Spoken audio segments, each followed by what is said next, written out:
bubblegum.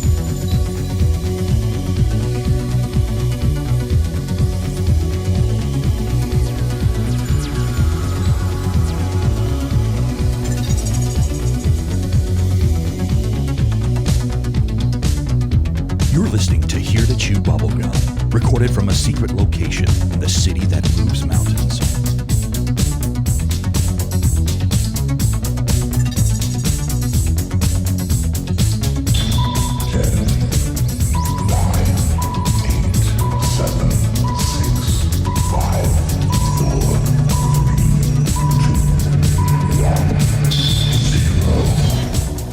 Greetings. I am here to chew bubblegum. Yes, you are. Yes, you are. And lucky for you, we have plenty. Oh, that's good because I am ready to chew. Well, good, good. How's your week been going so far? Oh, Goose, it's been busy and slow all at the same time. I can totally understand that. We missed you Saturday at Comic-Con. We had Beagle from the Spooky Family podcast to hang out with me, and we gave I'm going to say easily over 300 flyers out. And, well, that's awesome. Yeah, had a great turnout. Not everybody came at once, but it was great, and I want to thank Kent for inviting us. I will tell you a real funny story. I had this big bowl of Werther's caramel candy, or the butterscotch, and I had some Jolly Ranchers in there, and I had a sign that said free year candy, and that would be like, people would come up and I'd be like, hey, do you want some candy? And that would bring them over, so we could talk and have a conversation. Well, this little kid walks by, so he's with his dad. He's maybe like 5 years old tops. And I'm like, hey, little buddy, do you want some candy? He comes over, looks in the candy bowl. He's like, this candy sucks, Dad. Let's go. His dad's face turned blood red. He's like, I'm so sorry. I'm like, you don't have to apologize. Kids tell the truth. This younger generation just doesn't understand what Werthers are to us. No, they do not. They definitely do not. We got some big news coming up a little bit later on in the show. Very, very big news. If you follow the show on TikTok, you are already well aware and ahead of the game, and you know what that is. But we'll be talking about that after segment 2 in the show, so be sure to hang around. And this is very, very big news, and I'm still blown away by the conversation. I am still in shock myself. I am still in shock with our after conversation, but we have to equally express our other big news and the new segment to the show. Yes. Do you want to go ahead and tell us a little bit of? So everybody is seems to know who Rebecca Short of the Short Show is, and she is now having her own segment with us. Called Honest Rebecca Thoughts. Yes, and we're very, very lucky to have that, and we're looking forward to it. I've actually heard the first one, and it is amazing. And for some of those people that have been asking, we do have some new Ned Saids coming up very soon in the future, and some new Elliot's articles coming up in the future. Right now, we're going to, in a couple of weeks, we will have an announcement about the radio show, which is on one of the stations, and we'll be making that announcement on this show, plus the podcast. But right now, we're going to move on to some email. Does that sound good to you, Dirty Dan? That sounds good to me, Goose. Why don't you kick it off for us? All right. Brian from Southwest Florida says, hello, Goose. My name is Brian from Southwest Florida. I was wondering if y'all had figured out the countdown clock on the Ingersoll Lockwood site yet. I think I have an idea. There are 2 questions about the timer, and my first answer was on September 17th is when the Constitution was completed and signed. As for the other question, the only person I could come up with that was born many years later on September 18th was John McAfee. What's your all's thoughts, Roswell? Brian, thank you very much for writing in, and I think that you are right on the money. I think it has something to do doing your homework with John McAfee. He's doing his homework. That's the same conclusion we've been able to come up with after many hours spent on this website. Yes. Cindy from Kentucky wrote in, hello, Goose and Dirty Dan. So I filed a report with Muffin, and the field reporter, was set up to call me this morning to ask me more questions about it, and then would file the official report. He calls and I gave him the info he asked for. Then I swear on everything, I'm not making this up, he literally said someone had signed onto his device and his cursor started moving on its own. Then he tried to change my report in his system. This happened while he was on the phone with me. He got control of the device again after a few minutes. What does this mean, guys? He said that never happened before to him. Of course, it could just be a tech issue, but I thought it was odd. Certainly has me thinking. That is definitely a little odd. Not really a tech issue. Normally, you have to let someone from IT remote into your device. Yes, as far as my experience has gone. So there's been a lot of strange things like that happening, and Goose, you and I have had it happen right in front of our own eyes when I was in the bunker. Yes, we have. It's. I had something else happen to me like that this morning with the Ingersoll site. Where you were telling me about that. I was. I had not clicked on it. I had not gone onto it. I opened up my tablet and bam, there was 3 new links from Ingersoll, their website right there, with 3 different Ingersoll Lockwood books that he wrote that are all very limited edition, limited run, and I had not touched a blessed thing. You know, and we've messaged back and forth about those books, and I'd never heard of those books that he wrote because there's not a lot of information out there. Right. Well, and the first one it opened up to was a 1-of-1 copy. So 1-of-1 copy. 1-of-1 copy. Does that strike you as strange? Because it does me. It struck me as very strange, and I didn't quite know what to do with it. So naturally, I looked on eBay, and there's the 1-of-1 copy being sold. So, and didn't you? Do you want to share what the price was for this book? $2,000. So $2,000 US. If I hit the lottery, I will buy you that book, just because you're my friend. You know, I'm kind of thinking about just taking some money out of the savings and doing it myself already for us. No, well, it's too strange of a coincidence. If there isn't a such thing as a coincidence. Well, you know, and let's even go back about her computer being hijacked. I'm going to be honest. If you told me that 3 years ago, I would have been like, yes, our government has that capability. Would they do it? No, probably not. Unless you were talking about something that would harm a high political figure. And I'm not going to say it because I don't want them tapping into the show right now and stopping the record button. Right. But over the last couple of years, yes, the government would do that. And yes, they do have that capability. If you don't, you need to do some research on that.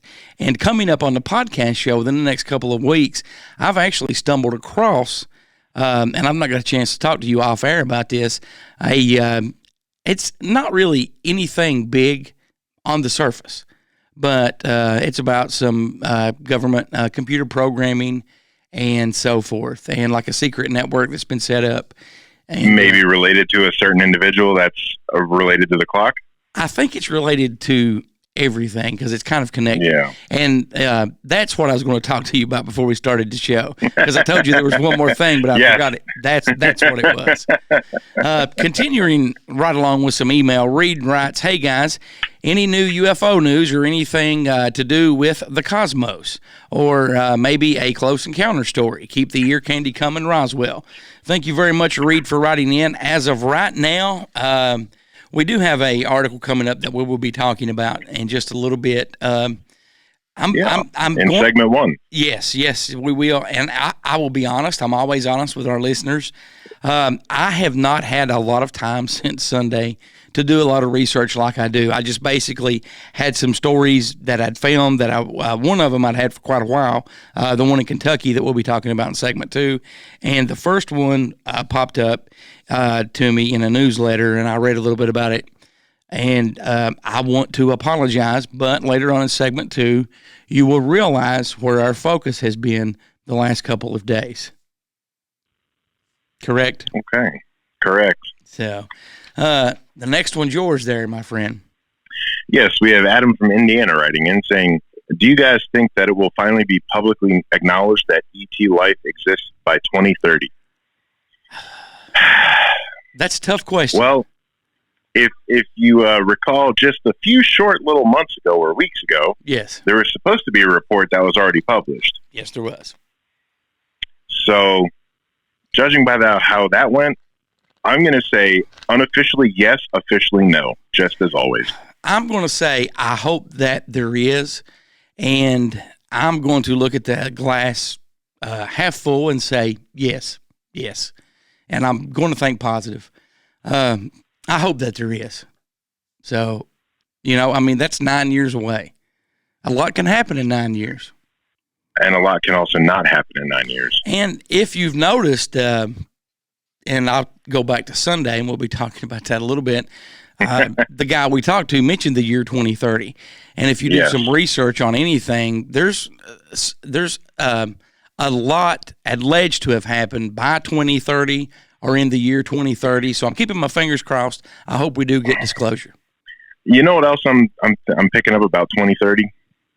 That number has been mentioned a whole lot more, especially recently, than that whole 2012 end of the world or realm shift. Yes. So, and 2012 looking back did have a very prominent effect on us, and we were a little late to realize that. So you know what? I'll change my answer. I do believe that we'll have something by 2030. We might just not understand it or realize it. There you go. There you go. The next one is John Stone, and he is a fellow flocker. And he says we enjoyed the show. And yes, he is avid on the TikToks and the Telegram. Yes, he is. And our last email in from a listener this week is my very intimate Dixon09. Hey, Goose and Dirty Dan and the rest of the gang. What do y'all think about Project 1794? I had seen a small thing about it, but it's hard to know what to trust. I'll listen for your answer, Roswell. Dixon, I got to tell you, right as Goose sent me over these emails, I had already been looking up for the second segment, the Project 1794. So if y'all don't believe in synchronicities, now's the time to, because not only are Goose and I in sync with each other, but the listeners are as well. Definitely. And just to briefly touch on that, because we talked about last night, and that's basically a project from the late 50s, basically, where we tried to make a UFO. That was the classic, and it was saucer shape. Yes, and it was declassified 60 years later. Yes, it was. And we will talk more about that on this Sunday's podcast. And, yes, we'll touch it briefly here, but Dixon, the big segment will be on the podcast for you. Now, the first thing that I think about it is, if nothing happened at Roswell, why were we trying to design aircraft that way? Let me ask you this. If nothing happened at Roswell and we were trying to design aircraft that way, why was it classified? Exactly. And, I mean, 2 and 2 equal 4. There is no reality where it does not equal anything other than 4. And that's what I was touching on with that one listener email, is that unofficially, yes, I'm sure we'll have something, but officially, I don't know. Right. So, it's there's a whole lot of these things that 2 and 2 is equal 4, and it's not plus anything or minus anything or times or divided by. It's just 2 plus 2 equals 4. Correct. Well, I want to thank all of our listeners. You can always call, text, or leave a voicemail by calling 606-373-3396. That's 606-373-3396. Leave us a voicemail. If you're shy and you don't want to be on the show, keep it clean and we'll play it on the radio show. Or you can also email us. How can they do that, Dirty Dan? Well, you can email us at goose@heretochewbubblegum.com. You can email Dirty Dan at heretochewbubblegum.com, or email Pup, Ned, or Elliot at heretochewbubblegum@yahoo.com. You are correct. We're going to roll right along and with segment 1. And first up, this is some Area 51 news. And this is an article that I stumbled across, like I said, yesterday. Retired cop says Department of Defense tried to influence a judge in the Bob Lazar UFO saga. MysteryWire.com reports government employees who agree to become UFO whistleblowers can sometimes face severe consequences and in some cases even death threats. Now, a new witness has come forward who can collaborate that such threats have occurred and have been taken seriously. Back in 1989, a young scientist named Bob Lazar told an outlandish story to KLAS-TV claiming that he'd worked on an alien spacecraft at a secret facility near the now infamous Area 51 base in the Nevada desert. The news team tried to find other witnesses who might support Lazar's claims, and someone who helped was a career law enforcement officer and investigator named T.J. Janzano. That's a tongue twister. T.J. Janzano. Janzano has never publicly spoken about it until now. Janzano worked with the Las Vegas Metro Police Department beginning in 1978, doing patrol for 2 years. He then moved into the protection detail for the 8th Judicial District Court in Las Vegas. Over the next 12 years, he worked his way up to the ranks and was offered an investigator's position with the District Attorney's Office, where he worked more than 20 years before retiring in 2014 as Assistant Chief Investigator. During this time with the courts, he did locate a woman who had worked for a defense contractor and said she sat in on meetings with military officials where they discussed Roswell-style type crashes and strange materials sent to a secret base in Nevada. After she agreed to speak to them, she then abruptly changed her mind. I know that she had something coming up to speak with us regarding her experiences. She had gone to Southern California to visit her kids, which were adults, and she was contacted and told that the desert was a very big place and it was really easy to lose people out there.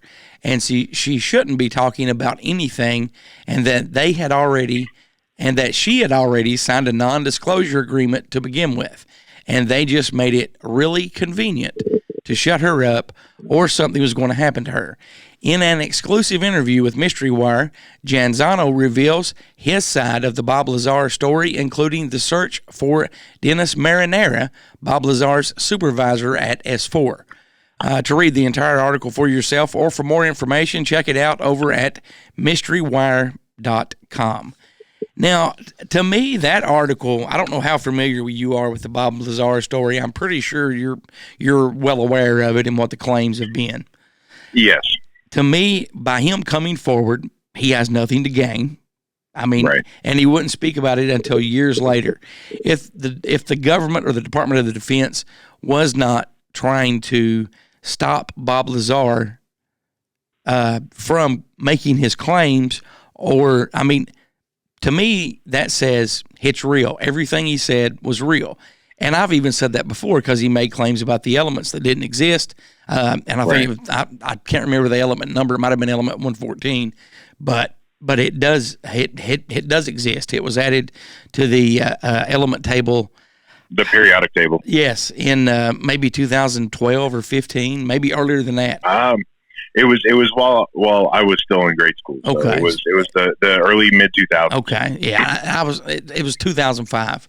You do a lot of research like me, and some of it all runs together if you don't have your notes and prep in front of you. What's been your thoughts on the Bob Lazar thing since you've heard about it? Again, just like you said, the DOD will silence whom they deem need to be silenced for their own agenda. And, one of our guests, Rebecca Short, is silenced for telling the truth. And that's just on a very basic social media platform. So if you're telling the truth and they don't want it out there, they'll do whatever they can to not have it out there. You're right. I totally agree with you. And you've got the next story in segment 1. What are you going to be talking about with us? I do. So this one is titled Roswell, the First Witness. Oh, this was published. This was published just about a week and a half ago by James Jennings from UFO Casebook. And it is the daughter of a U.S. Army officer reveals exactly what her father saw firsthand at the world's most infamous and alleged UFO crash site. Early on 8th of July, 1947, a press release issued by the 509th Bomb Group based in Roswell, New Mexico, revealed to the world's media that something incredible had happened. A UFO had crashed in the area, and the United States Army Air Forces was now in possession of a flying disc. The news was issued by First Lieutenant Walter Haut, the public information officer at the base, and the behest of base commander and close personal friend, Colonel William Blanchard. By day's end, however, the information was retracted, and a new press release was issued claiming a mistake had been made and that the UFO was, in fact, just a crashed weather balloon, a turn of events that made Haught a figure of public ridicule. Now, right there, I'm going to pause briefly and just say, right to the Bob Lazar thing, silenced. Yeah. Someone released information because no one had a clue, and bam, right then and there, silenced. He was made a public figure of ridicule. And they did the same thing to Bob Lazar. Right. Continuing, people began to talk about Roswell in the late 70s after several decades of keeping quiet. And I would ask Dad to tell me the whole story. And he told me the same thing he told everybody. I put out the press release and nothing else, says Julie Schuster, Haught's daughter. Although he was sworn to secrecy by Colonel Blanchard in regards to what he knew about the Roswell incident, Haught devised a way in 2002 to both keep his word and reveal what he knew by preparing a signed affidavit to be opened after his death. Don Schmidt, one of the world's leading UFO researchers, Dad considered a friend, and we were trying to save the information Dad knew for the future because we were unfortunately losing a lot of first-hand witnesses, says Schuster. One of those lost first-hand witnesses was Major Jesse Marcel, head intelligence officer at the Roswell Army Airfield in 1947, and the first person to arrive at the crash site. Marcel may have left behind a cryptic journal, the subject of the new series Roswell, The First Witness, which premieres July 27th on SBS Viceland. But Haught was adamant he wanted to leave behind information that was crystal clear. Don and I talked to my dad, and we said, do you want to do a written statement for release after your death? And he agreed to it. We were very careful. My dad was very particular, so he and I went over it word by word, sentence by sentence, just to make sure there was no question about what was written. After Haught's death in 2005, the affidavit was published. In 2007, A Witness to Roswell's Unmasking the Government, Biggest Cover-Up, a book co-authored by Schmidt and Thomas Carey. Don and I became friends with Walter, and by observing his facial expressions and the way he talked, you'd think that there is a man keeping a big secret, says Carey. Finally, it all came out in a sealed statement after he died. What Haught's affidavit revealed was that not only was his initial press release about a recovered flying disc accurate, but that there were two crash sites at Roswell, and he himself had witnessed firsthand what had fallen from the sky that fateful night in 1947. Basically, Dad says, yes, he did see the bodies, yes, he did see the craft, and much more than that, says Schuster. At one point, I asked him about the size, and he said the craft was about 25 feet in diameter. To me, hearing what Dad said was not a surprise because he was very close to Colonel Blanchard. They remained friends for all those years, and I would have been very surprised if he had not seen it. Walter confirmed to Don and I that the reason he kept everything secret is because he promised Colonel Blanchard that he would not divulge the secret while he lived, confirms Carey. And he didn't. He divulged it when he was gone. That's the reason he kept quiet. It was like a father-son relationship, and he promised Blanchard he would not talk. There's some more stuff in that article, but it's more emotions of the daughter going through it. You can find that article and more at UFOcasebook.com. How do you like that website? It's interesting. I do like that they have a weekly major case, and then you can find all the other ones that maybe aren't so relevant or aren't able to be factually backed up as that one. What's interesting, though, is that I could not find a direct link to Haught's affidavit. Really? Yeah. Now, I have saw that online before. If I'm not mistaken, it may be at blackvault.com. I'll have to check that out. Maybe we can bring more of that to the podcast then or next week's show. Yeah, definitely. The only one I could find was very redacted. Yeah. Someone else had gotten their hands on it and then put it back out there. Huh. Well, I'm about 98% sure I've saw that before. I may have a copy of it. I'll have to go back and check my files. We're going to take a break, and do you want to introduce this segment coming up? Because we're going to take a short commercial break and then go straight into this new segment. Do you want to set it up for us as we go to break? Yeah, so coming up after our break, a very requested and I'll call it long-awaited segment called Honest Rebecca Thoughts, featuring our own Rebecca Short from the TikTok The Short Show. And you're listening to Here to Chew Bubblegum with Goose and Dirty Dan. We'll be back in just a moment.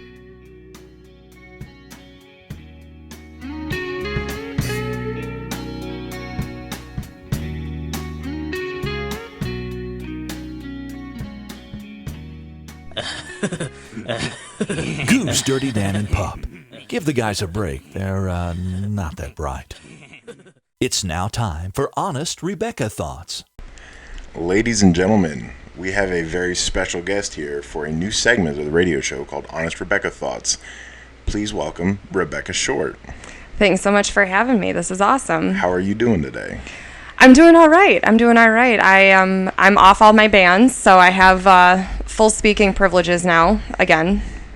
For the moment. For the moment. You get banned frequently? I do get banned frequently. I violate guidelines on TikTok for very, very silly things, and they've taken away the appeal process, so you can't even appeal anything anymore.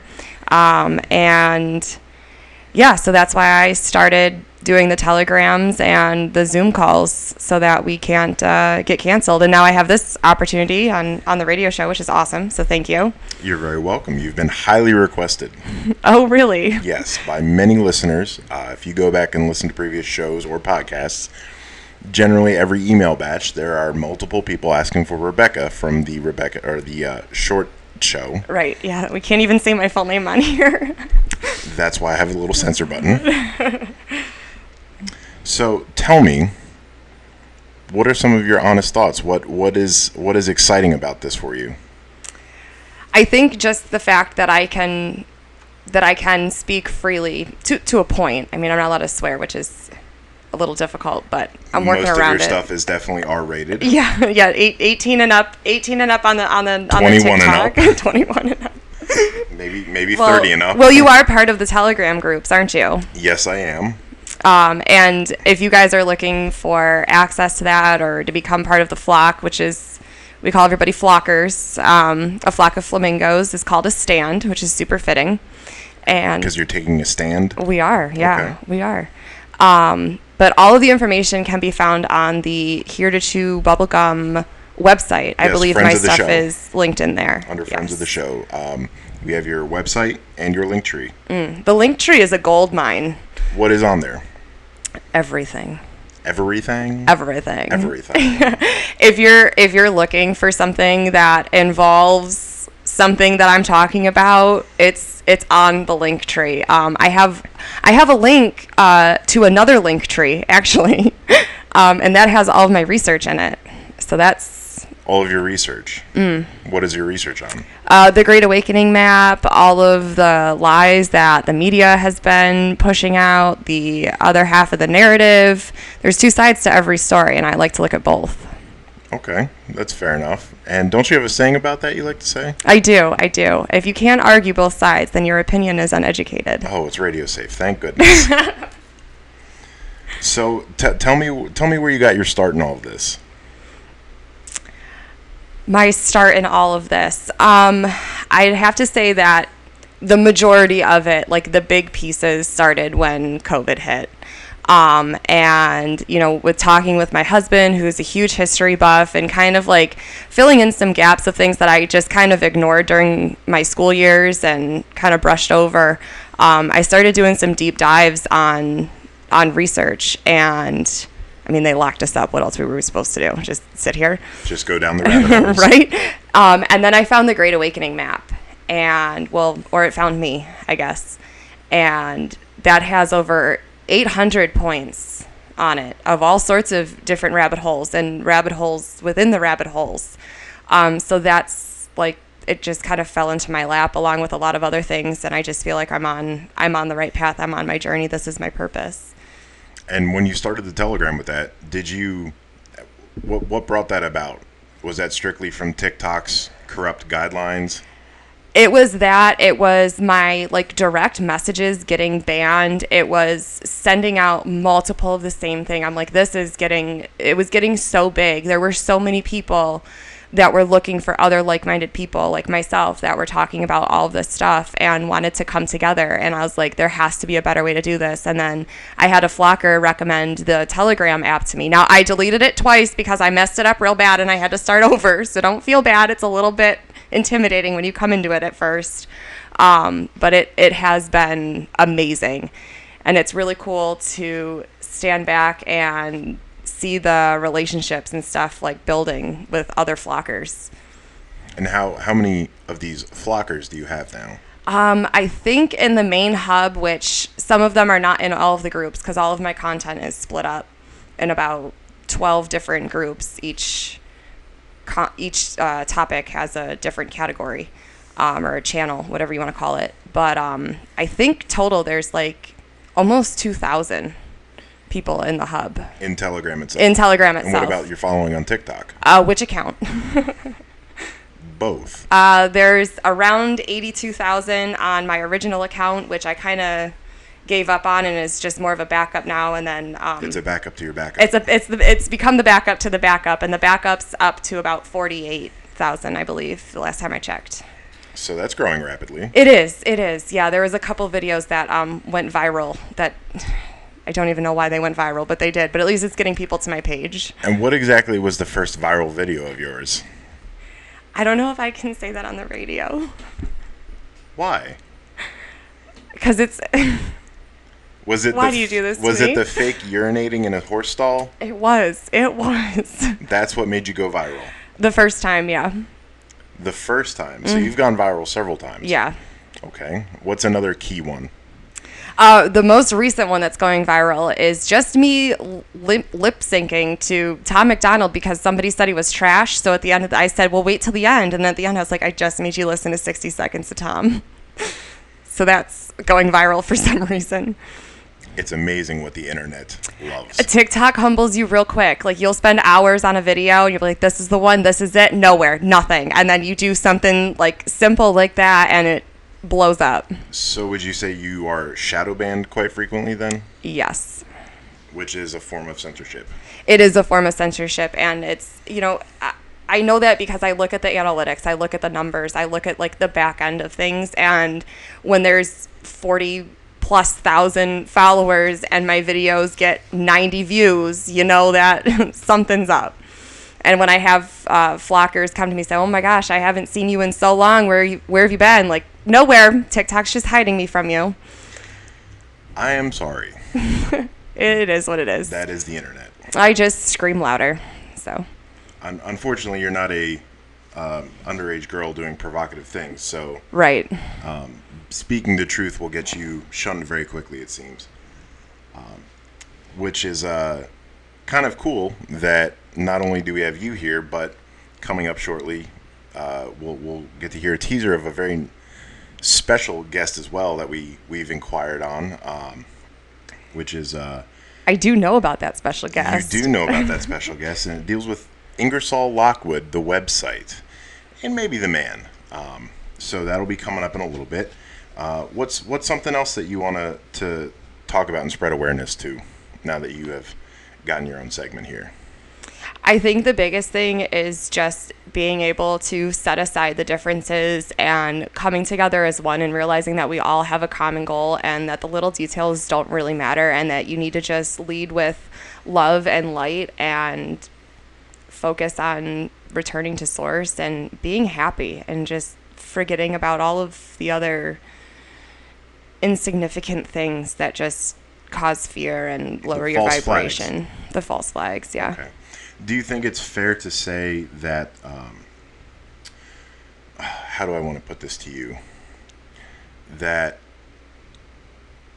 you don't have to have the same opinion on everything, but if the bigger picture is the same, then it's okay to put that other stuff aside to come together? Absolutely. Like, let's talk about religion for a second, because those are the two things you're not allowed to talk about, right? Religion and politics. Let's talk about both. Okay. So religion, if you want to believe in Jesus Christ being your Lord and Savior, you can go right ahead and do that. If I want to believe in different gods or a different God, that's fine. I can go ahead and do that, but we can still come together and we can have different conversations about everything, and we can look past the titles and still understand that the message is the same. Right. And you've been known to and have kind of not shown off, but brought light to the fact that you've had people on your TikTok who have argued and have come to Telegram and are now part of that greater message, right? Oh my goodness, yes. I have several flockers that came at me with hate and negativity, and I made them a video because I love doing that. Thanks for playing. And now we're friends, and we like have conversations, and they're active in Telegram and kind of understand that it's not all about first impressions. Like, do your research. Interesting. So it is. You heard it here first, folks, is that it is okay to have a difference of opinions. What a concept. But you can still agree on something. Yep. Agree to disagree. Agree to disagree. Okay.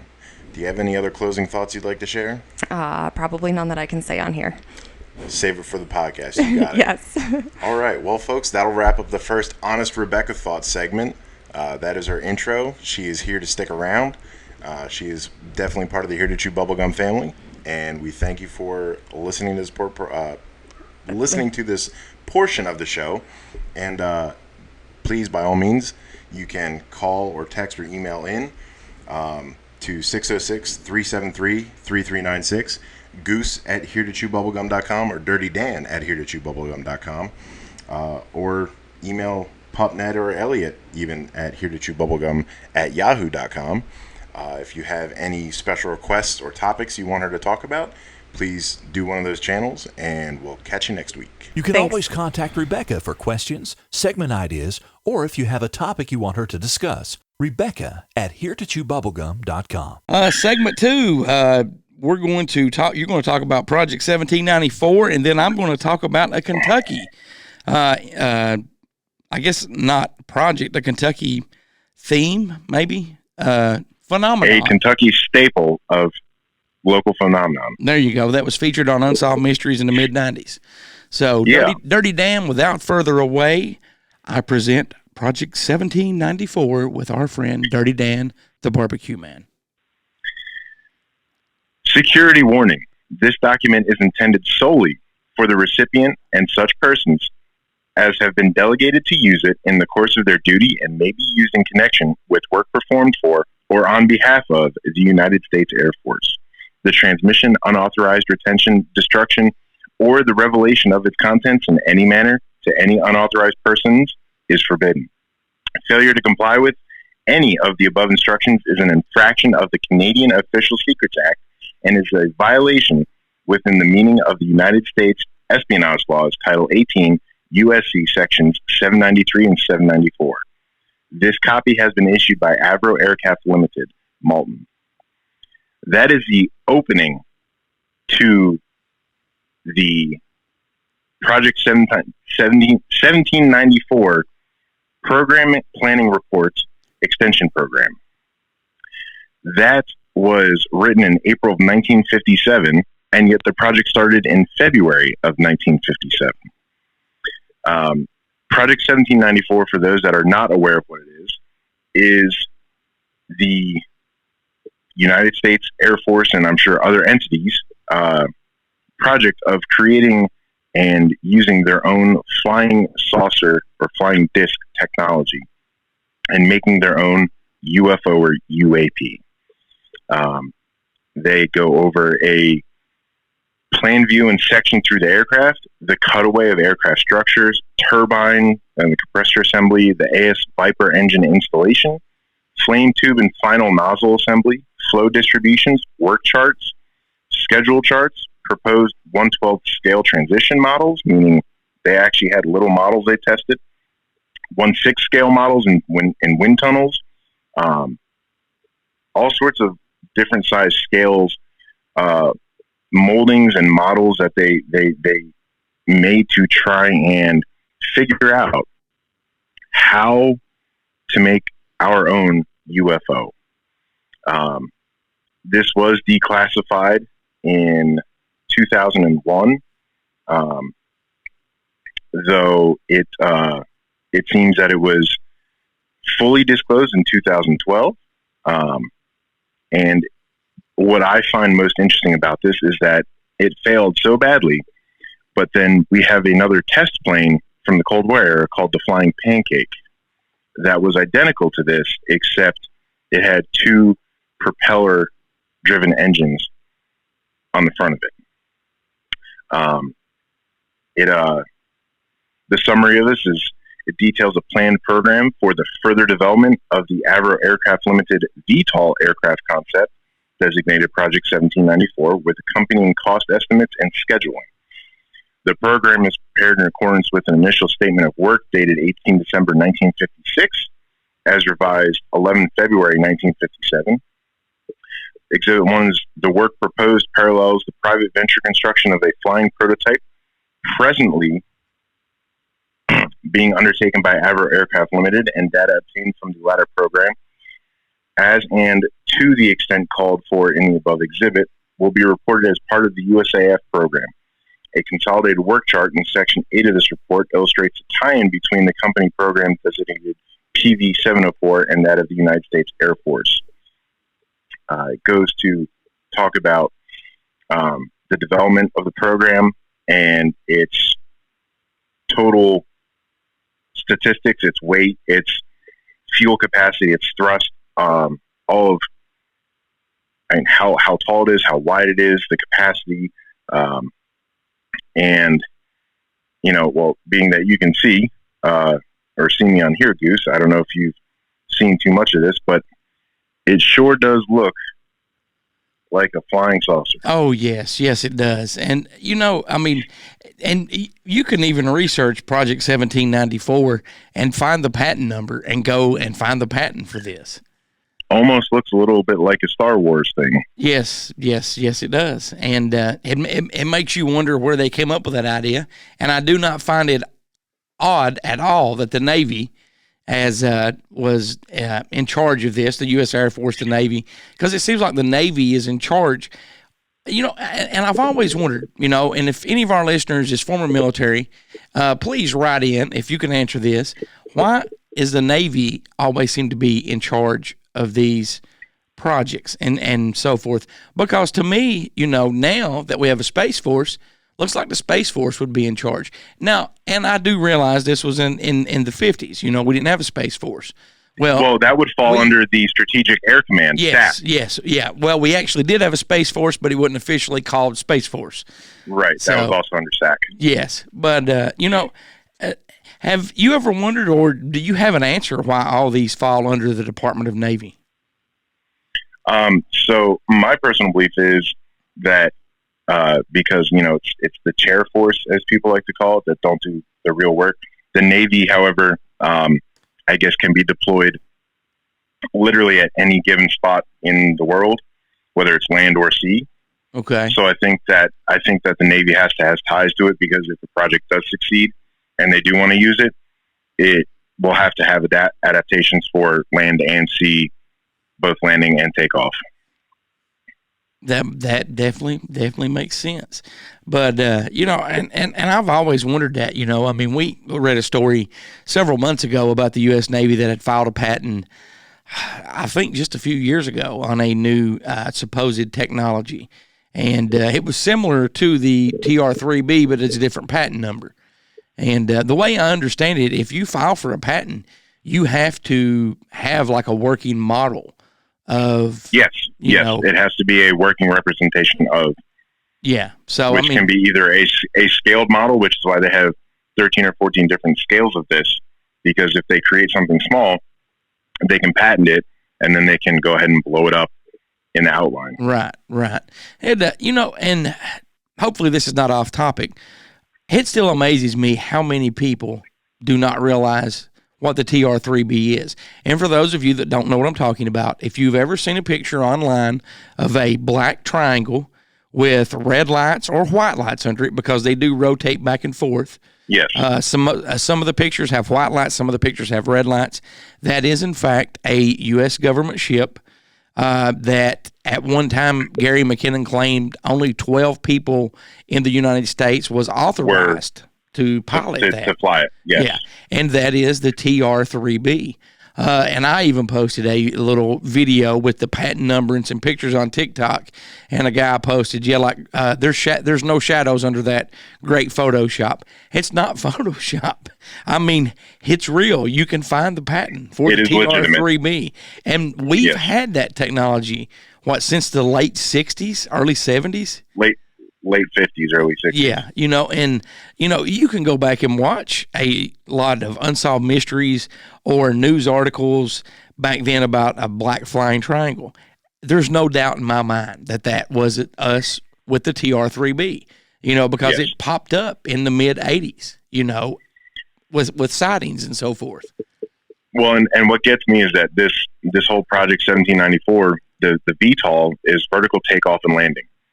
What the Harrier jet does, what the Osprey does, what the F-35 and the JSF, the Joint Strike Fighters, they were trying to do again. It's falling under the whole classification of what NASA said is we lost the technology to go back to the moon. Right. How do you do that? And how do you lose the technology to take something that you used, not only made, but used for decades in service and lose it? Yeah. When it's still right in front of you. Definitely. I mean, that does not make any sense at all to me. I do know a guy, hopefully in the next month or so, that will give us an answer to that question. How do you lose that information? I mean, and the story is too that like the original moon landing, what they taped over it. I mean, right. Come on, man. NASA's a multi-billion-dollar, they get billions, or back in the time, they got billions of dollars. Billions of dollars. Yeah, so they're trillions now. So you're going to recycle your videotapes and you're going to tape over something? Come on. Right. Yeah, that, and you can't tell me that you only had one copy of that tape. Yeah, and that was something else that got me. We've got one copy.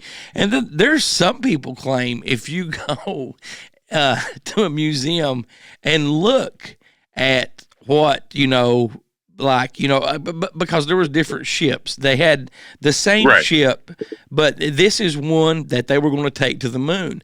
Some people claim, there's no way they took this to the moon. This is aluminum foil and cardboard. And some of those comments, crack me up sometime. I mean, to be fair though, like I visited the Wright-Patt, the Dayton Air Force Museum, or the Wright-Patt Air Force Museum in Dayton, Ohio, and they have the lunar module there.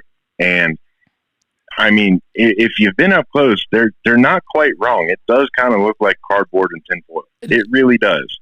Do you actually think that that's what it is? Just in the museum setting? I think it's very high tech cardboard and aluminum foil. Okay.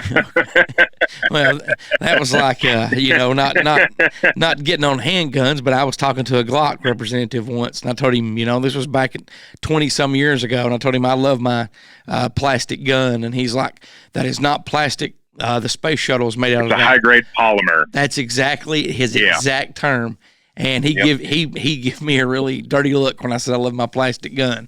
So, AKA ABS plastic. Yes. That's all it is. Yes. High grade polymer, ABS plastic. Plastic is plastic. Yes, it is.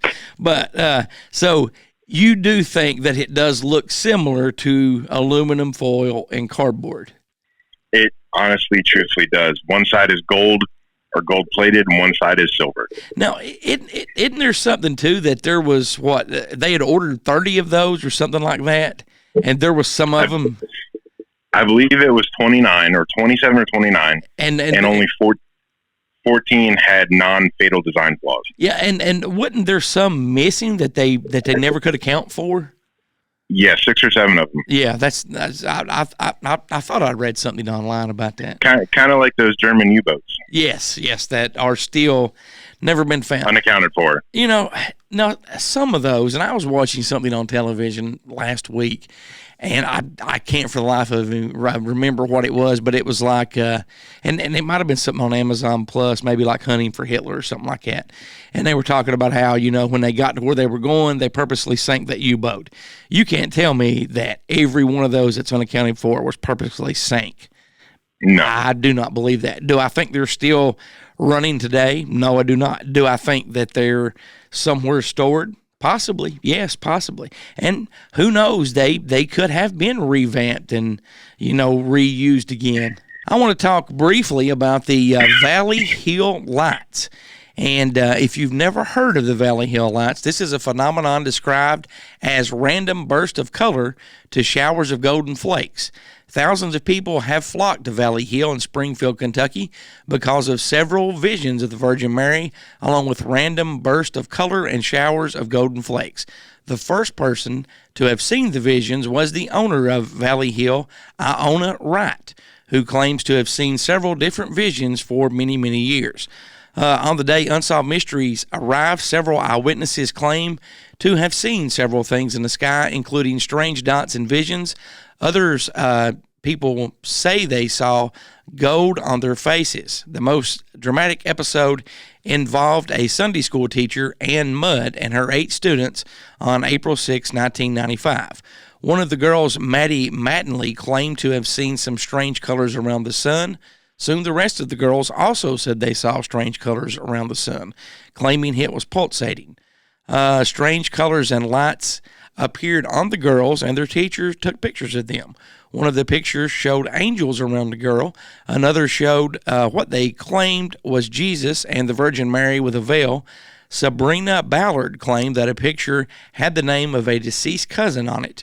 And the mother of 2 girls was at first skeptical. However, they began having several visions and soon became believers.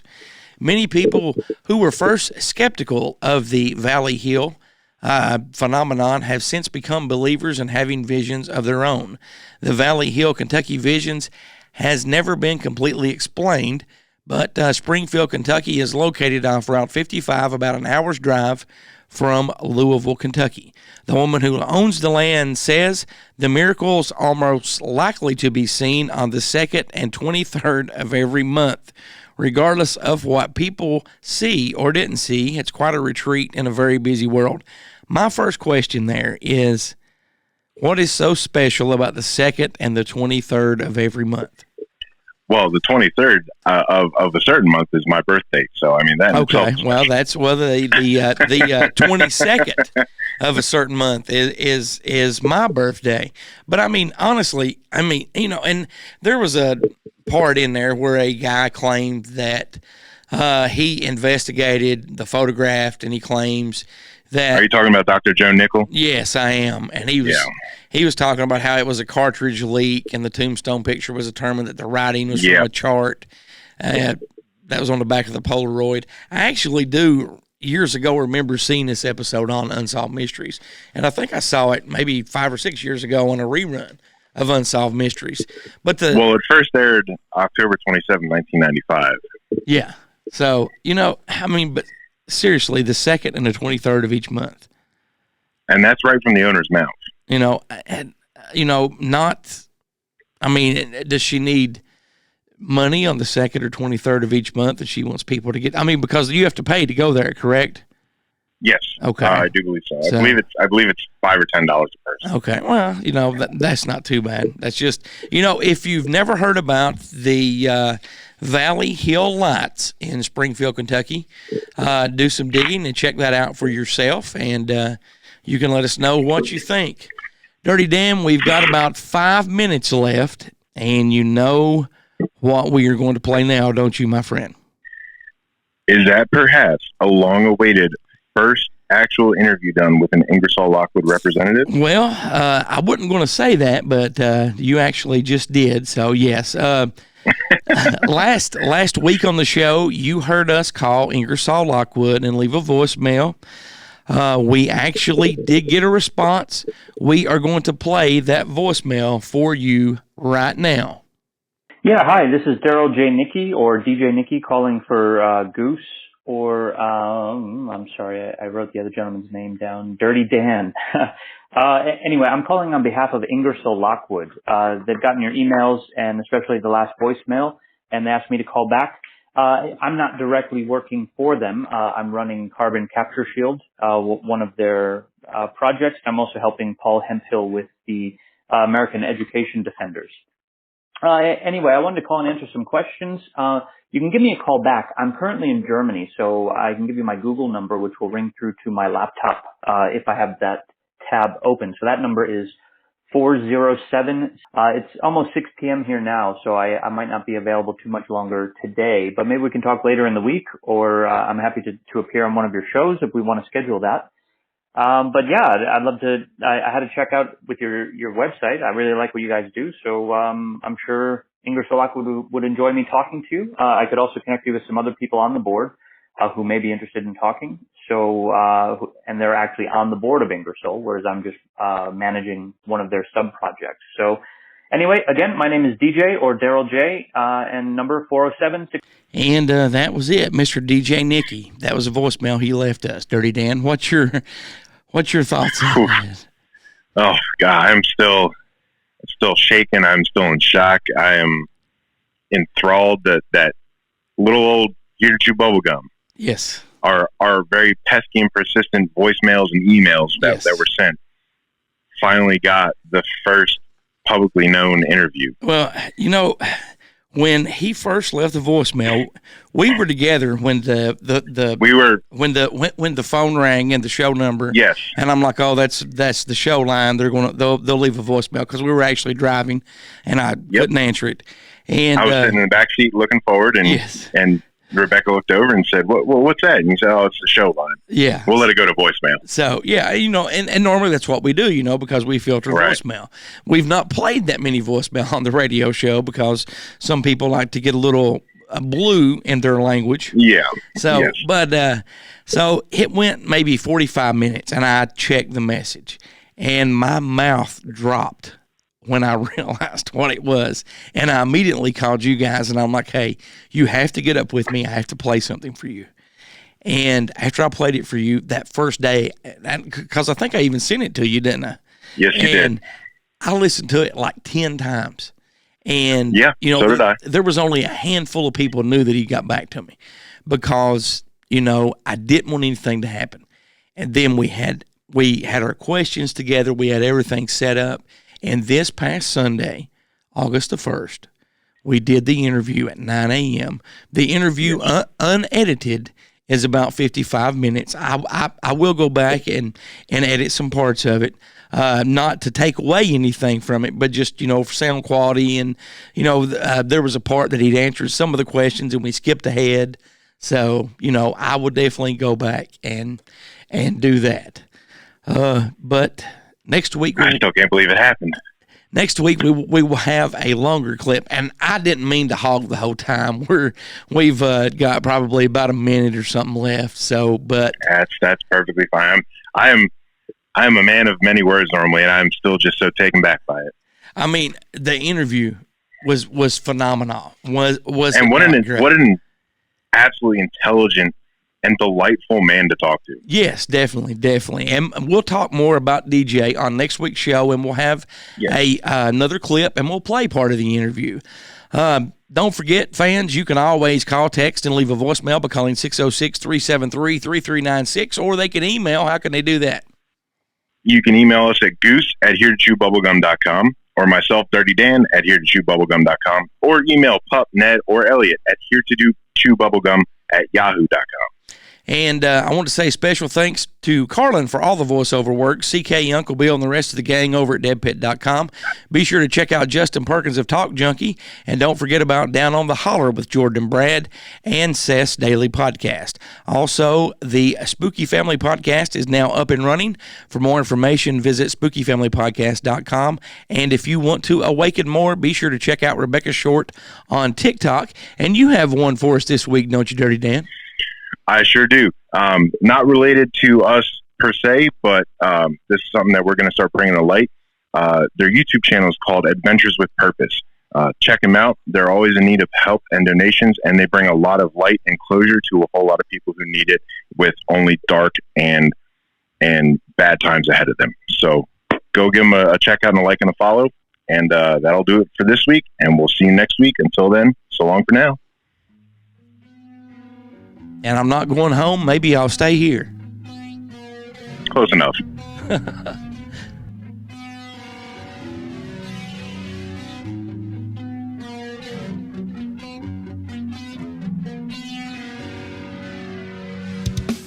Thanks for listening to Here to Chew Bubblegum. Tune in next time as we dive deeper into things the government doesn't want us to know.